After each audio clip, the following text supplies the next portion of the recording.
The Big Sister Experience is here to share honest conversations and insights around life, mental health, and well-being. While we aim to inform and inspire, the content of this podcast is for general information purposes only. If any topics raises questions or concerns for you, we encourage you to seek professional support or advice before acting on any topics discussed. To begin today's episode, we would like to acknowledge the traditional custodians of the land on which we are recording from, the lands of the Wurundjeri people of the Kulin Nation. We acknowledge that learning through conversation and stories is an Indigenous practice that has been done on this land for centuries before us. We want to pay our respect to any Indigenous or Torres Strait Islander people listening and elders past and present. We acknowledge that sovereignty was never ceded and it always was and always will be Aboriginal land. 3, 2, 1.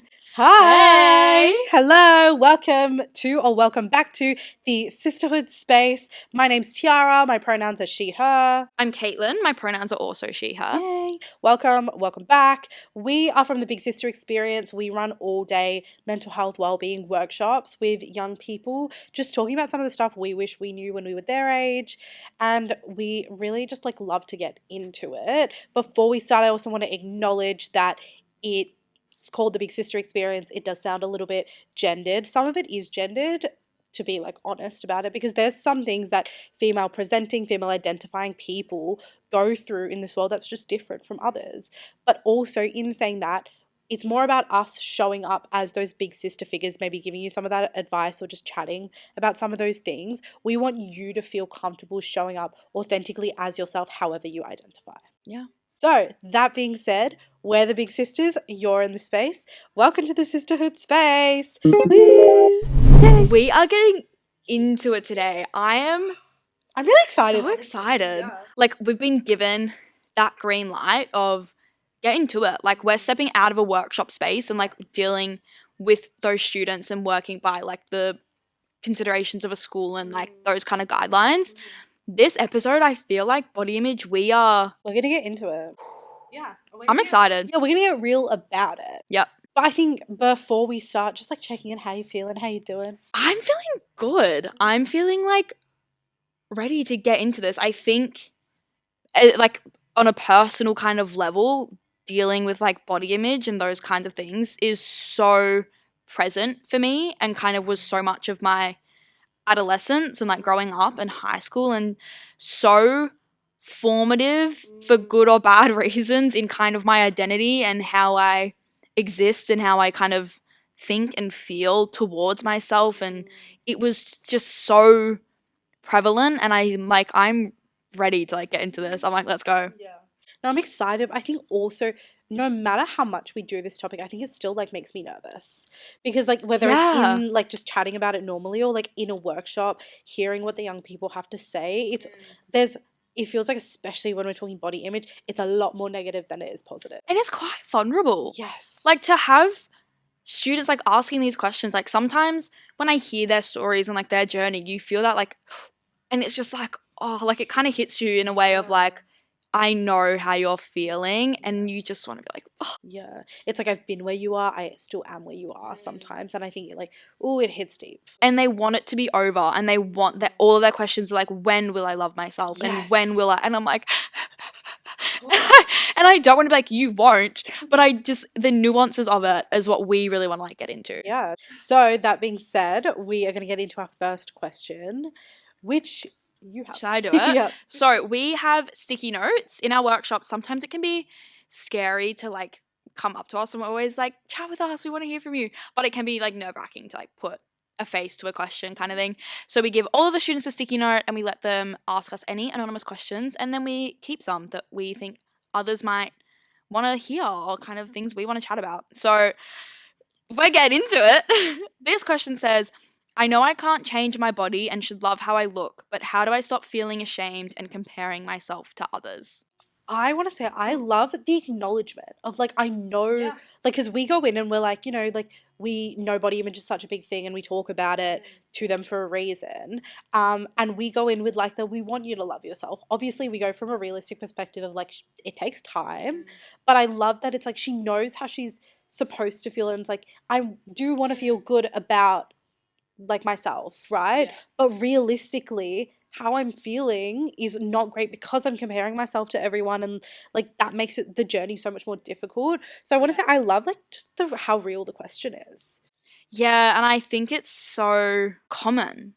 Like, I think a lot of us can kind of relate to those feelings, and there's kind of like even like a sadness in that acknowledgement of like, I know I can't change how I look, but I feel bad. Yeah. And you just kind of sitting in that place of, now what? And it's like, I think let's like really get into like this body image and these kinds of feelings and these thoughts of, we are always sold and told and kind of lectured at of like, you are beautiful just the way you are and you don't need to change yourself, and everybody's unique and let's celebrate it.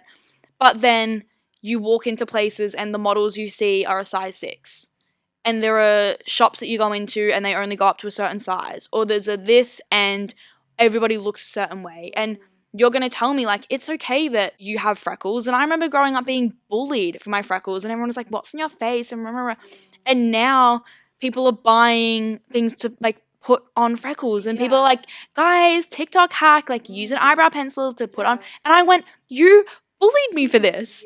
I grew up so ashamed of this. And society just flips and chooses on what is right now. And this is the new trend. And everybody wanted to look like Kendall Jenner at one point. And then everyone wanted the Kim Kardashian BBL. And now people look at that and go, no, it should be this. And it's so hard when your looks and your body is commodified for capitalism and for companies to sell you products and to earn money, that you are always going to feel bad because it will always change, so you buy more things, and you're just stuck in a cycle of, I need to look this, and then it changes and you go, oh, but I need to look this, and you will just never feel content. No. And it starts with that understanding, by opening up that conversation and knowing that this is what's going on in society and this is what's going on around you. Put that to the side.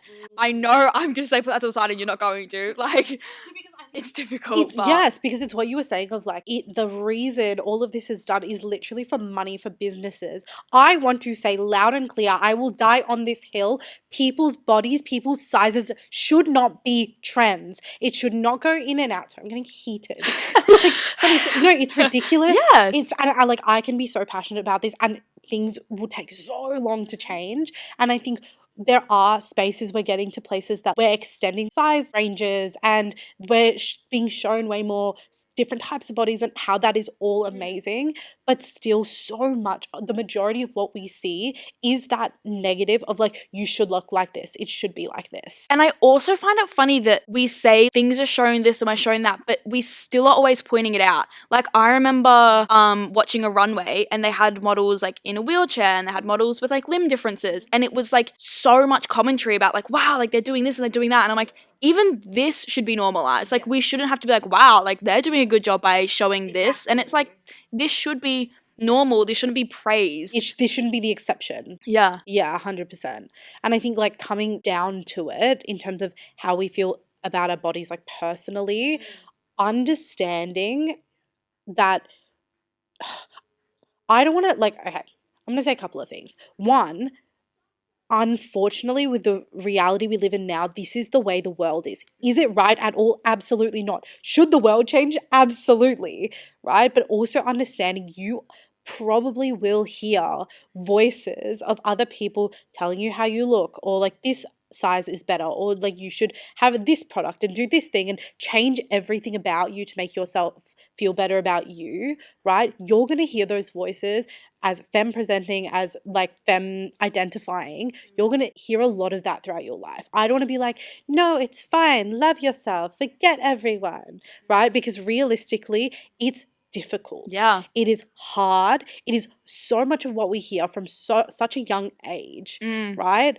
But I think understanding all of that, being aware of all of that, and still choosing to prioritize your voice, your heart in positive ways can help with dealing with so much of this negative comparison and like feeling like you hate yourself and hate your body and the way you look and everything just because the world is telling you to. And I think when you can look at it like generationally and be like, my mum speaks to me this way because this is how her mum spoke to her, and this person is saying this because that is what was said to them. And when you kind of look back and like zoom out and be like, okay, well, this shop is telling me this because that's how they're going to get money. And this person is saying this because they were told this. And you can kind of step back from it and be like, this isn't about me. This is real. about the structures that are in place for all of these different people. 100%. That it feels personal, and I know it hurts, and people are going to say hurtful things and you're going to feel hurt. But to just kind of come to a neutral point of, this person says this and that person says that, I'm just going to kind of acknowledge that and put that in a different box. Like, I'm not going to take this on as how I actually should feel or how I actually should look or what I actually need to be paying attention to. That's just a separate comment. I'm just going to like pop him there. That's cool. Like, don't emotionally react to it and don't kind of hold it with value when you kind of know why it's sitting there. Yeah. And I want to say as well, it's like, we're going to say these things and you're still going to neglect it. You're going to be like, no, doesn't matter. Like, but listen again. Exactly. Yeah. I think at the end of the day, like, I think we always think grass is green on the other side. Absolutely not. Grass is greener where you water it, right? So if you're nurturing yourself, if you're doing what's within your control to feel better about your body image, right? That is what's going to make the difference, because realistically, the world is not going to change as fast as you will.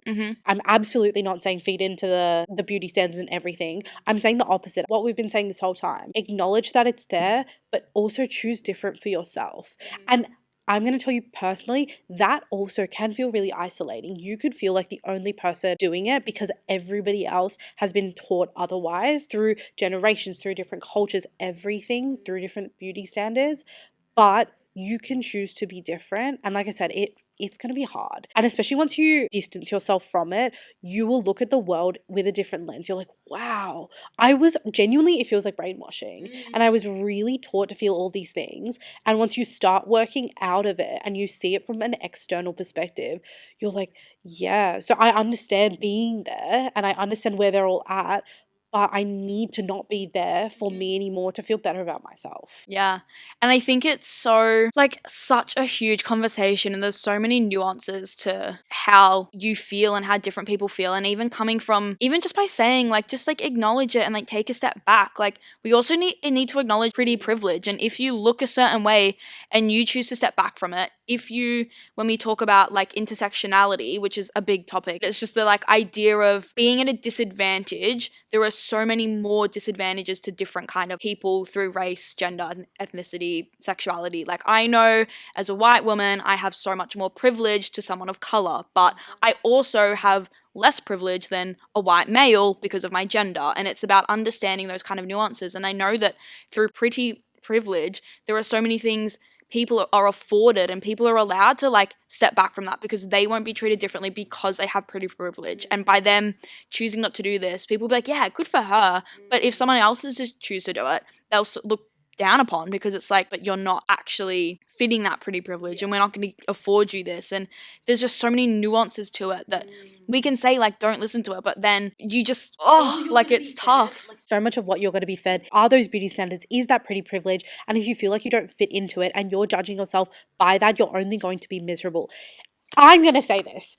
I fit majority of none of the beauty standards. There are so many things that I just don't objectively fit. And if I judged myself based on that, I would still hate myself because I did for a long time. Once you step out of that and recognize like, no, there is so much beauty inside and out and it looks different, right? There will be a lot of the world that doesn't agree with you. They won't see it, but in my opinion, they're wrong. Yeah. And it's surrounding yourself with people who uplift you inside and out. And that can be really difficult because I know for me, for my like body image journey, a lot of it was hard, not from what random people were saying to me.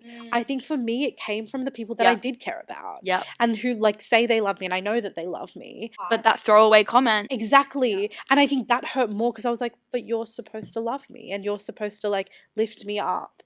And when those negative comments, especially about your body and things like that, are coming out from those people, it hurts harder. And I'm not going to say like, oh, everything's 100% like better now and like whatever. But through having difficult conversations, also creating boundaries, I found ways to become more accepting of myself and really surrounding myself with people who, one, understand those boundaries and uplift me and make me feel good, not just about how I look, but who I am on the inside. And it goes from like inside out. Yeah. 'Cause it's like if I feel good about who I am on the inside, everything else starts to flow a bit more. Does it fix everything? No, not always. Do I still have bad body image days? Obviously. But being careful with your words and just having conversations with people to make them just understand like words have power. Yeah.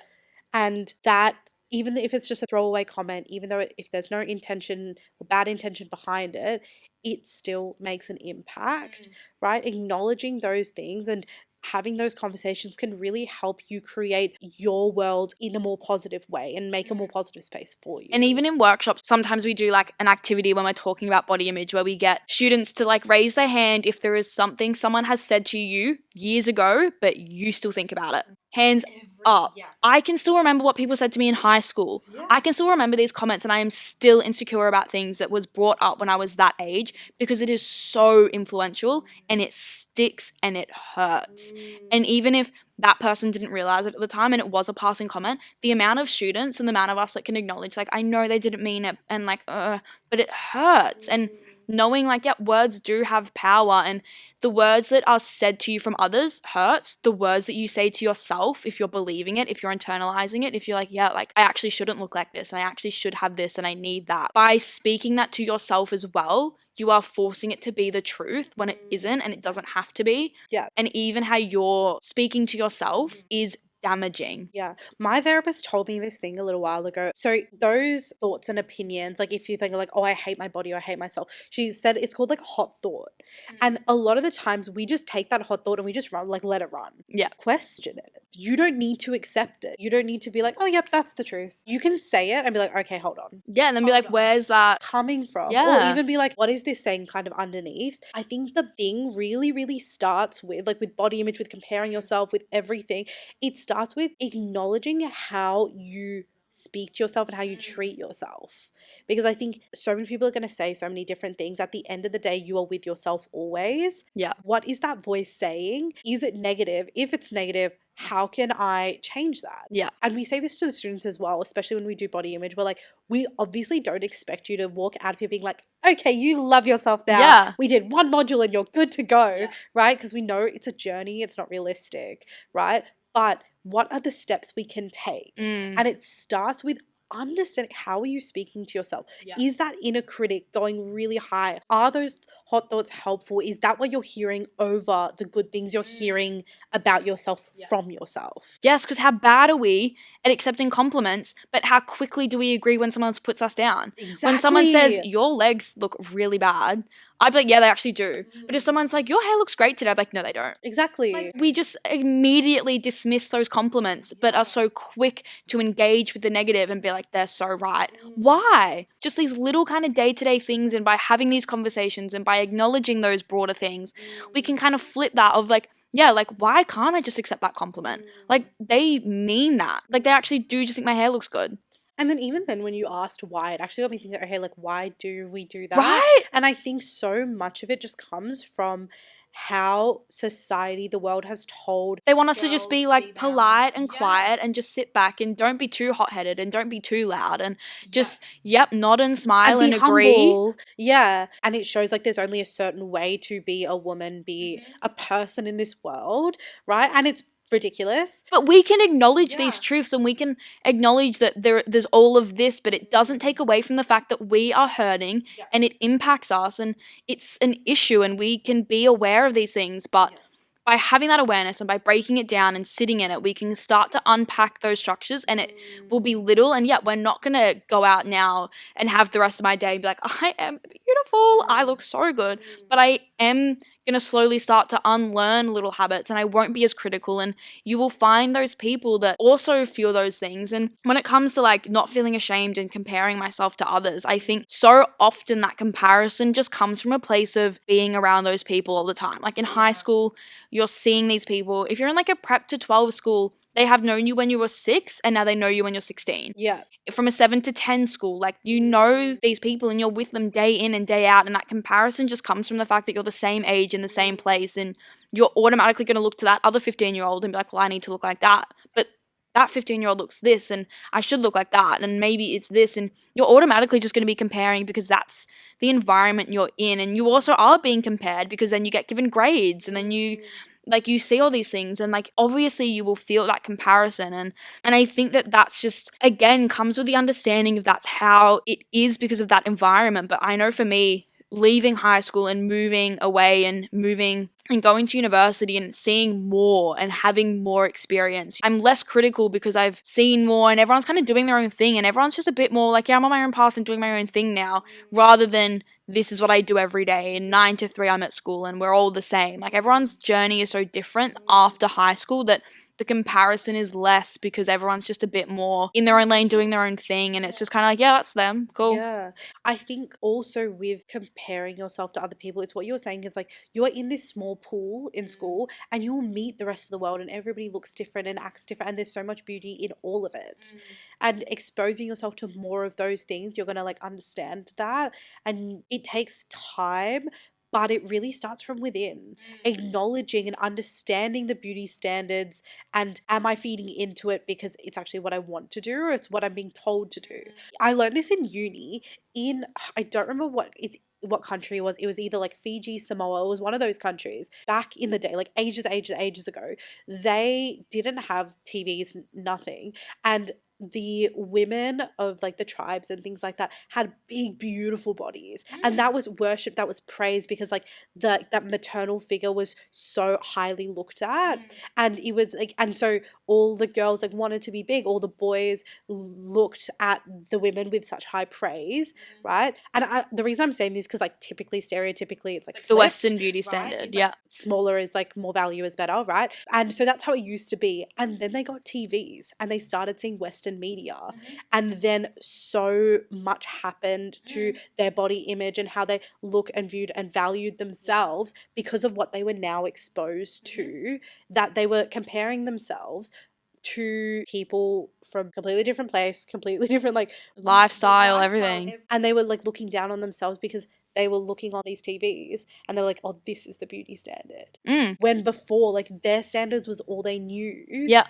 And that was praised. And I think that's so like an important reminder of wherever you are kind of existing in the world, of if like living in Western society, we've got our own beauty standards, but maybe that's not actually your background or where you're come from or what your kind of familial or generational standards have been, and now being in that, it's different and it's isolating and you feel different and you are comparing yourself to things that you just like genetically will not look like. No. And you're always going to be in search of something different or more, and like by having that conversation and by unpacking these kinds of things, you can start to like alleviate and kind of lessen that burden or that pressure or that stress by just having a better understanding of why that all exists. And yeah, you might not fit into like the Western society's like standard, but what other standards are there? And this might be the one we're listening to the most, but that doesn't mean it's right.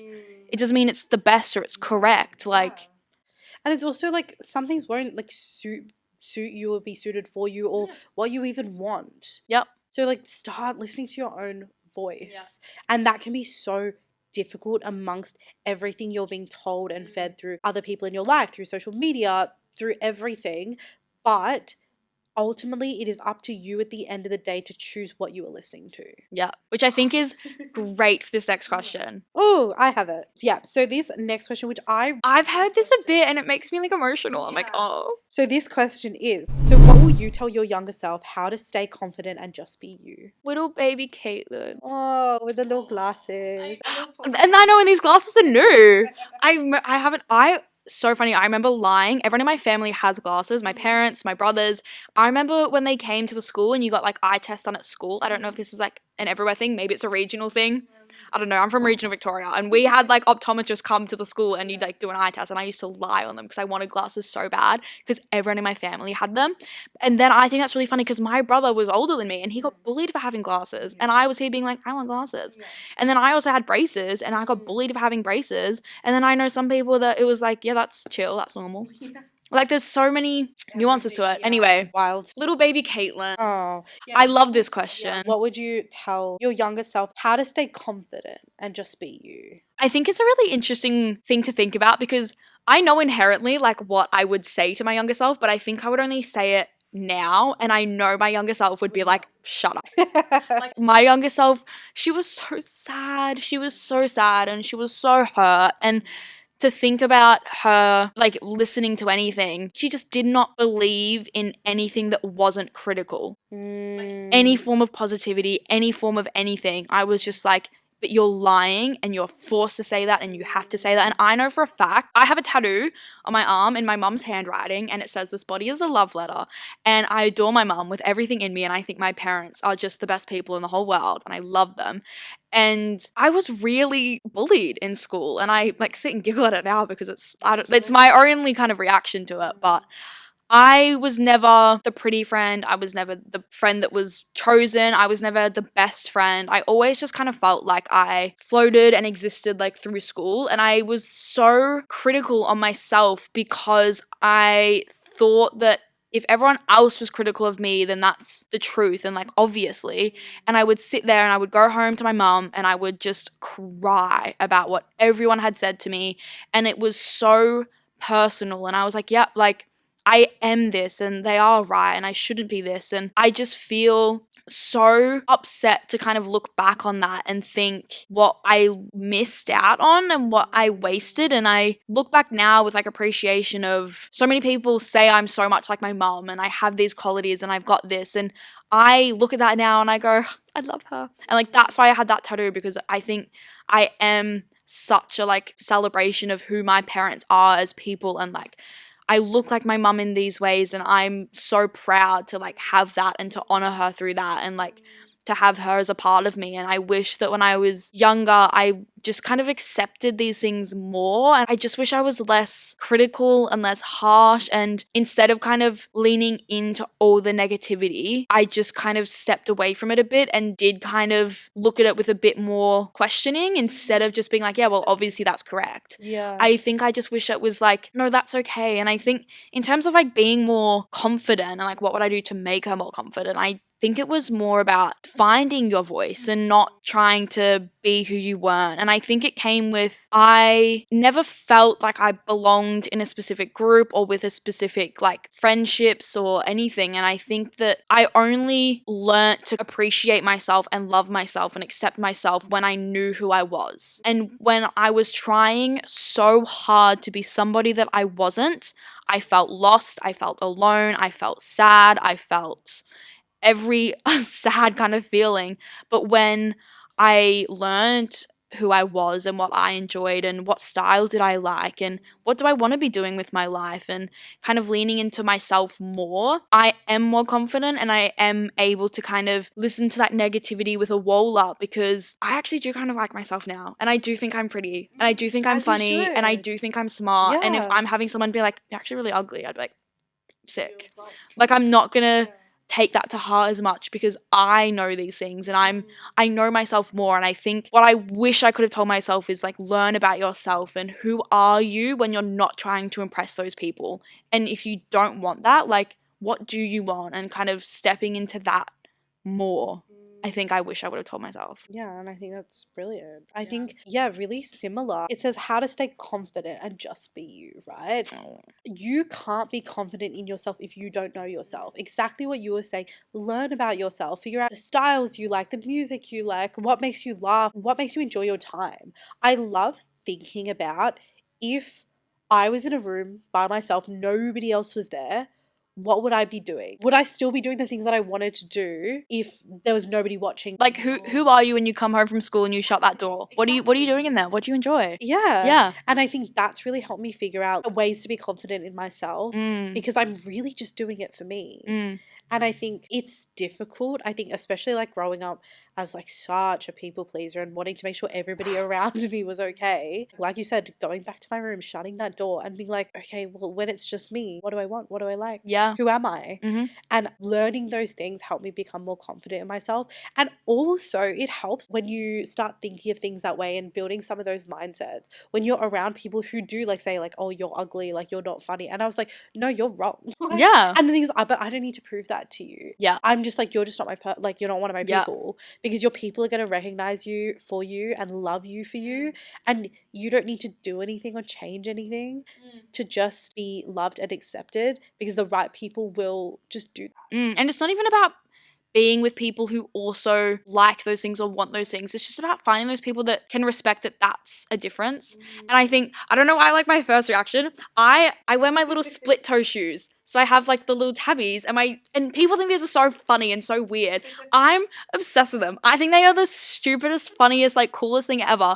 And I remember when I got them, and I remember showing them to my mum, and I was like, Mum, like, look at these shoes. And I just like thought she'd be like, that is so stupid. And she was like, that's kind of fun, that's cool. And I was like, yeah. And I don't care the amount of people that look at my feet when I wear these and they're like, and I'm just like, I don't care. But I know for a fact, like, 15-year-old me was such a people pleaser and wanted so much to be liked and would wear whatever was like the trend or whatever my friends had. I remember, like, I don't know if this was a thing here, but like the 2XUs, like the skins, and everyone had to have the skins with the 2XUs on them, and the Nike like plastic bottle, and like if you didn't have those, or like the Gander tracksuits. Oh my god, my mint green Gander tracksuit at like year 3 camp, like you had to have those things, and I wanted those things. And I look back and I was like, but did I actually like those, or was I just doing it because everyone thought I needed them? And like now I wear these shoes and I go, they're so dumb, I love them. And I don't care if people look at them and be like, that is so stupid. I'm like, I like it though. Like, it's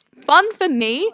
And coming to that thing of like, if you enjoy something, if you're happy doing something, you don't take those other opinions to heart, because it's an inherent kind of belief in yourself of like, cool. It's easier to just kind of stand in yourself when you know yourself and you back yourself in those things. And also, like, be flexible with it. Understand, like, you're gonna change, you're gonna evolve. Like, don't be so stuck on, like... Yeah, maybe in 5 years I'll look back and be like, why did I wear those shoes? But, like, but I think when I see you with those shoes, I don't think about the shoes. I think about, like, how you light up when you're talking about the shoes. Because they're so dumb! But I think that's, like, the point of, like, what joy is it bringing you? And I think the more you feed into that and listening to that positive voice, the more confident and comfortable you can become with yourself.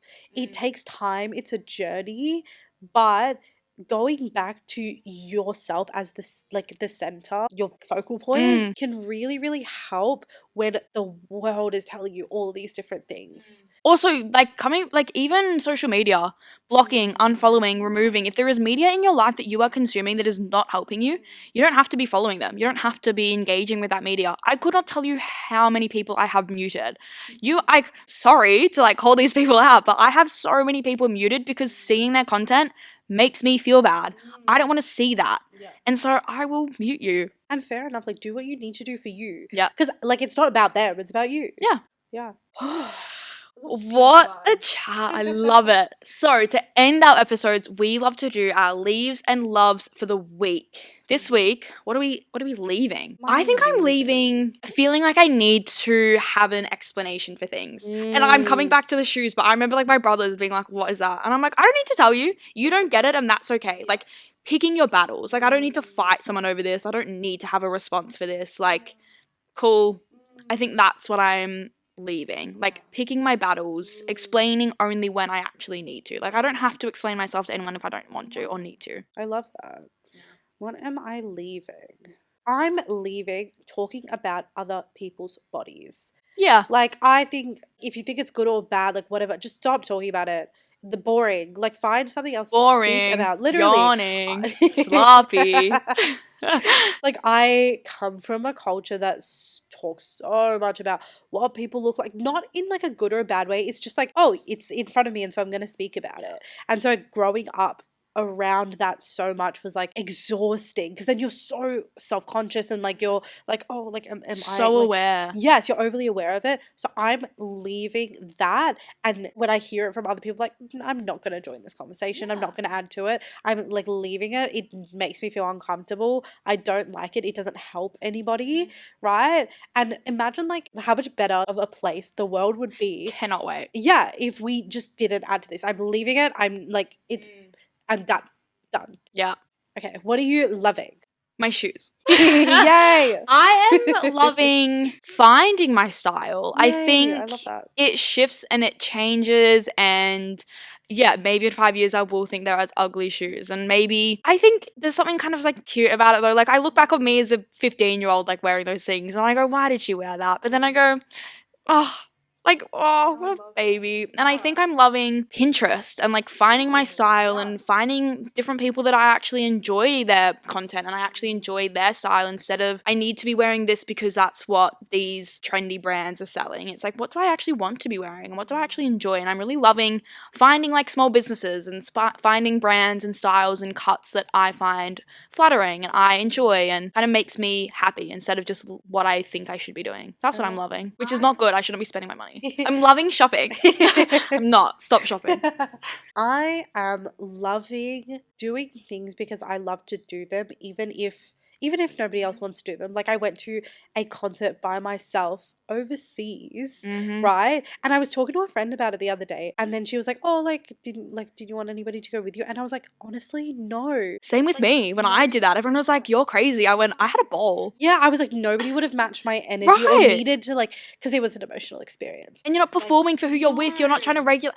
I had a ball when I did that. Yeah, and I think I'm absolutely loving that because I'm doing it for myself. I think especially recovering people pleaser over here, like actually being able to do things for myself and for my own choices and loving that and feeling like I'm nurturing myself, which nurtures my soul and then makes me feel better about myself overall.